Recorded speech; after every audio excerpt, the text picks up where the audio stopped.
여러분 안녕하세요. 미국 주식 다이어리 미주다의 김인호 기자입니다. 여러분 혹시 월요일 좋아들 하시나요? 제 주변에는 월요일을 좋아하는 사람이 아직까지는 한 명도 없었어요. 그렇기는 한데 그래도 월요일은 주식시장에서 무슨 일이 일어날지 궁금해지는 하루이기도 하잖아요. 그래서 우리 미국 주식 다이어리 미주다는 매주 월요일마다 글로벌 증시 주요 일정을 싹싹 짚어보는 코너로 준비했습니다. 그래도 당할 때 알고 당해야지 조금 덜 억울하고 웃을 때는 내가 왜 웃고 있는지 알아야지 조금 더 기쁘지 않나요?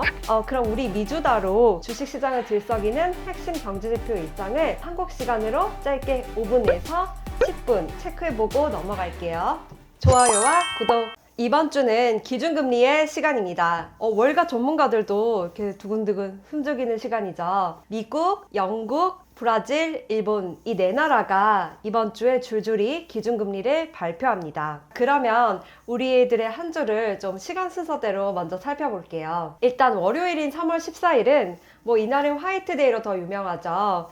화이트데이 마음 편히 지내시라고 이날은 별다른 일정이 없습니다. 그래서 3월 15일 화요일로 한번 넘어가 볼까요? 오전 11시에는 중국 국가통계국이 2월 중국 산업생산, 그러니까 공업 증가치를 발표합니다. 중국은 세계의 공장으로 많이 유명하죠. 그렇기는 한데 지난 2월에 러시아와 우크라이나가 갈등이 좀 불거지면서 두 나라가 자원 부국인데 두 나라 갈등 때문에 원자재 가격이 좀 더 빨리 오르게 됐고 이것이 산업 생산에 좋지 않은 영향을 줬을 거라는 예상이 많았어요. 연간 기준으로 중국 산업 생산은 4.0% 늘어날 걸로 예상이 되는데요. 하지만 이 수치는 앞선 달인 1월 4.3%보다는 좀 작습니다. 이어서 저녁 8시에는 오펙 석유 수출국 기구가 월간 보고서를 냅니다. 회원국들이 실제로 얼마나 원유를 생산했는지 공급량을 한번 체크하고 한편 원유 수요는 또 얼마나 될지 전망하는 보고서인데요. 지난 2월 보고서 때는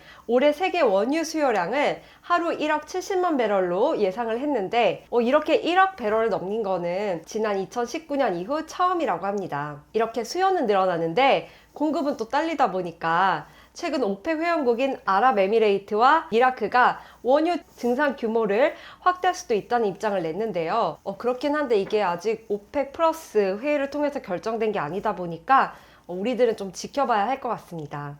이제 한 주의 중간인 수요일입니다.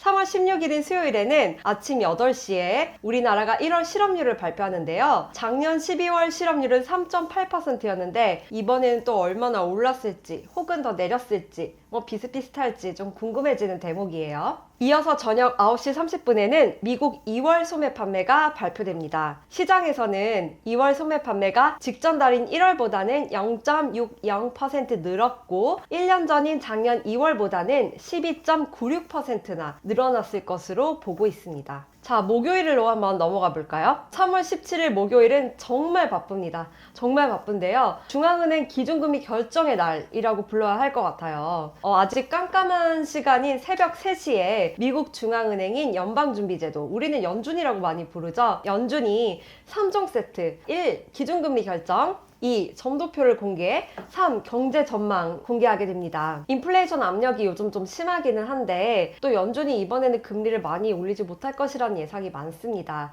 25bp 정도 인상할 것이라는 예상이 다수를 이루는데요. 지금까지는 미국 기준금리인 연방기금금리가 0.00에서 0.25%였는데 25bp를 올리게 되면 0.25에서 0.50% 선으로 오르게 됩니다. 다만 이제 앞으로가 문제겠죠. 작년 12월 회의 때 점도표를 보면요.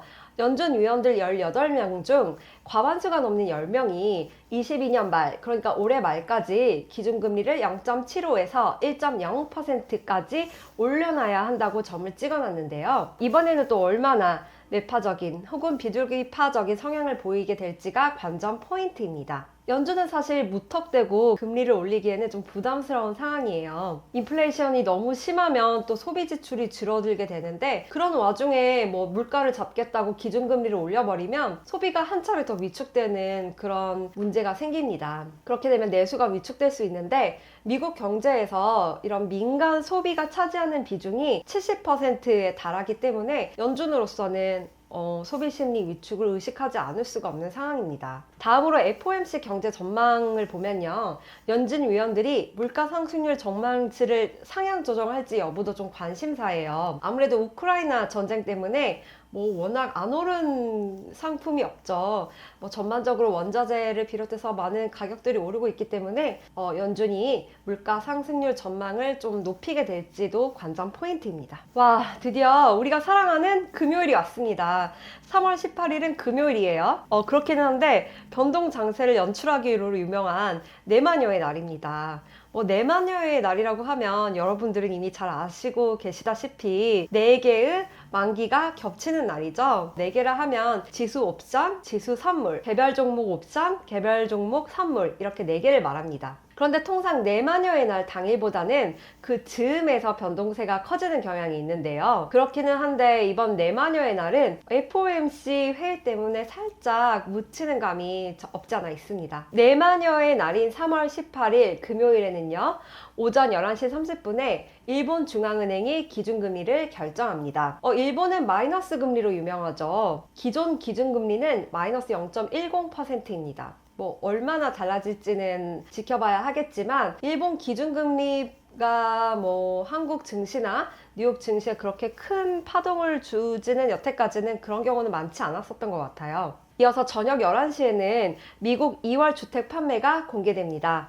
미국 주택시장은 기존 주택 비중이 90%에 달하는데요. 2월에는 기존 주택 판매가 1월보다 1.0% 줄어들었을 거라는 게 전문가들 예상입니다.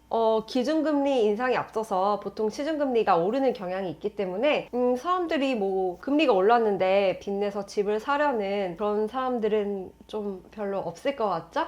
이런 분위기가 반영된 것 같습니다. 좋아요와 구독! 여러분들이 잘 아시다시피 경제 지표들이 시장 전문가들의 예상에 부합하는지 혹은 이전 성적보다 높거나 아니면 낮은지에 따라서 주식시장이 좀 출렁출렁출렁하는 경향이 있어요. 그렇기는 한데 그렇다고 우리가 매일매일 지표가 발표되는 날짜나 또 기존 수치들을 다 외울 수가 없잖아요. 그래서 구체적인 일정이나 수치는 저희 댓글이나 커뮤니티에 게시해 놓을게요. 여러분 지금까지 함께 해주셔서 감사합니다. 오늘은 여기까지고요. 좋아요와 구독 눌러주세요.